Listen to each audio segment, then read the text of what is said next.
Hello! That big wave means it's time for Paul Catalina's Top 5, presented by Texas Beef House.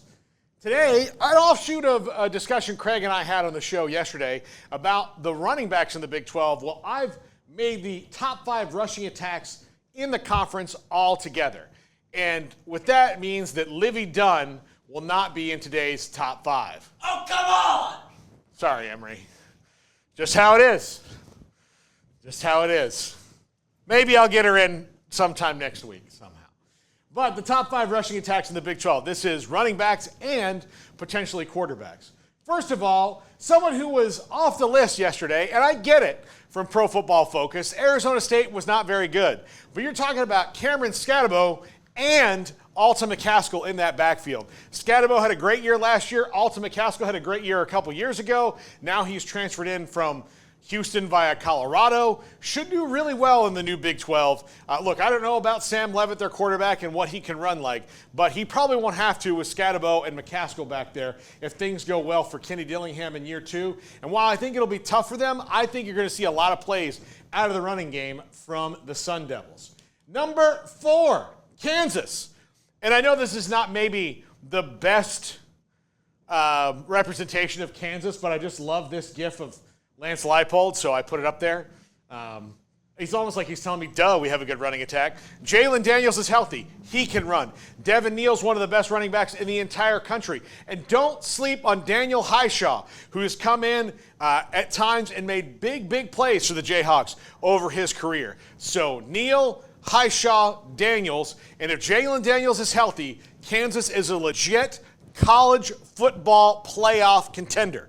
And why are they a college football playoff contender? Because if Jalen Daniels is healthy for all 12 games this year, they're playing in the college football playoff more than likely, or in the Big 12 championship game, which probably means that they've got a great shot at the college football playoff. I think the Jayhawks should not be slept on at all this year if Jalen Daniels is healthy. If he's not, then those running backs I just talked about are going to have a lot to do, but their running game in the wide zone with Jeff Grimes should be really good. And I think Daniel Highshaw will flourish under Jeff Grimes. We've seen players like him at Baylor and BYU have really good seasons. Number 3, West Virginia. Pay no attention to that cut. C.J. Donaldson, Jaheim White are the running backs. Garrett Green is the quarterback, and we know that Garrett Green can move around in the running game great. And he's gotten better as a passer year 1 to year 2. You would seem to think that would happen year 2 to year 3. But this is a thunder and lightning backfield that they can have. They can gain yards on the ground. They can win in bad weather. I think West Virginia will continue to build on the year they had last year. I know there's West Virginia fans out there that are still a little about Neil Brown. I think he proved to you last year that he's a guy who deserves a chance to stay and prove that he can do it again. Last year was not a fluke. That was a really good coaching job. They've got a better team this year, player for player. They got more veterans. Their offensive line is intact. They've gotten better on both sides of the ball, and the running game should be able to push them to a lot of wins this year. Number 2, Kansas State. Avery Johnson, DJ Giddens, Dylan Edwards. That you may not have to throw the ball ever there. Now they will, and they'll probably throw it a lot to Dylan Edwards, who's really great out of the backfield catching the pass. We saw that at Colorado last year.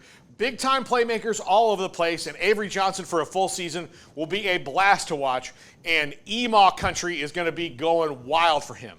So you throw his running game in there with Giddens, who we already know is good, and Edwards, who we know has big play capability behind what will be a rebuilt offensive line, but let's face it, it's Kansas State. They grow offensive linemen there. They should be fine, and they should dominate the Big 12 in running this year. And number 1, UCF. This is probably going to be the debate. Why UCF over Kansas State? It was a razor-thin margin.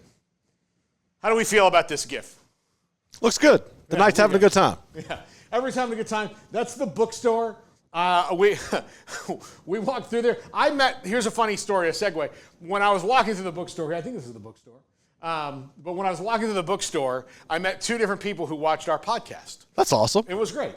So I loved being at UCF. They were awesome to us. But UCF, and not just because they were nice to me, but KJ Jefferson, RJ Harvey, Penny Boone. First down machines. Penny Boone's a big bruiser. RJ Harvey's no no little tiny dude himself.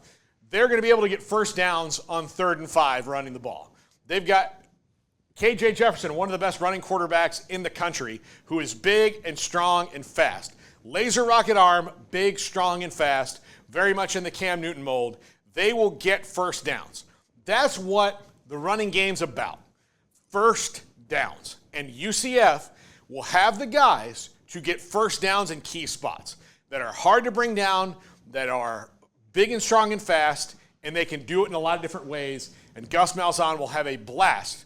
Remember the last time that Gus Malzahn had 2 running backs that were studs? Was that Ronnie Brown and Cadillac Williams? That might have been. Gus Malzahn? If they weren't, I'm sorry, but, he's done well over his career having 2 stud running backs and mobile quarterbacks. He's done fine. So, UCF will have a lethal rushing attack this year, and would not be surprised to see 2 1,000-yard rushers in that backfield and the quarterback getting pretty close to it. I think they'll have a big offense this year, and most of it will be running the ball. That's going to do it for the top 5. Craig and I are